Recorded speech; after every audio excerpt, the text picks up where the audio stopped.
तर उद्या विदर्भामधील 6 जिल्ह्यांना पावसाचा ऑरेंज अलर्ट देण्यात आला आहे। नागपूर, वर्धा, चंद्रपूर, गडचिरोली, गोंदिया, अमरावतीला ऑरेंज अलर्ट देण्यात आलेला आहे। तर मुंबईसह महाराष्ट्रातील इतर जिल्ह्यांना येलो अलर्ट जारी करण्यात आला आहे।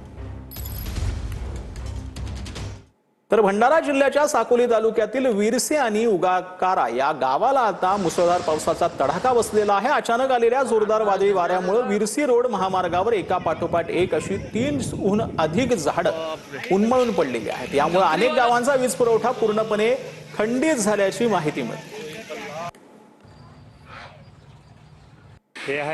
तर नाशिकच्या इगतपुरी, इंदोरे, भांगरेवाडीमध्ये विद्यार्थ्यांना गुडघाभर पाण्यातून शिक्षणासाठी जाण्याची वेळ आलेली आहे।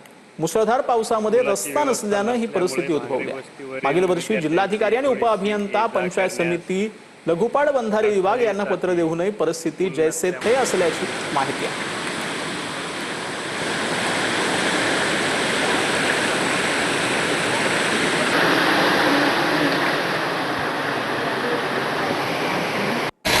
तर गोंदियामध्ये मुसळधार पावसाची हजेरी पाहायला मिळते। विजांच्या खडखडाटासह गोंदियात जोरदार पाऊस झाला। मुसळधार पावसामुळे शेतकऱ्यांना दिलासा मिळाला। हवामान विभागाकडून गोंदियासाठी रेड अलर्ट जारी करण्यात आले आहे।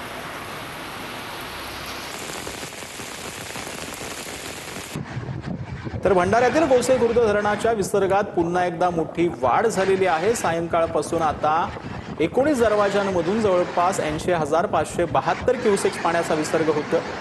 आता धरणाचे 33 पैकी 29 दरवाजे अर्धा मीटरने उघडण्यात आले। 1,19,928 क्युसेक्स पाण्याचा विसर्ग सुरू करण्यात आल्याची माहिती आहे।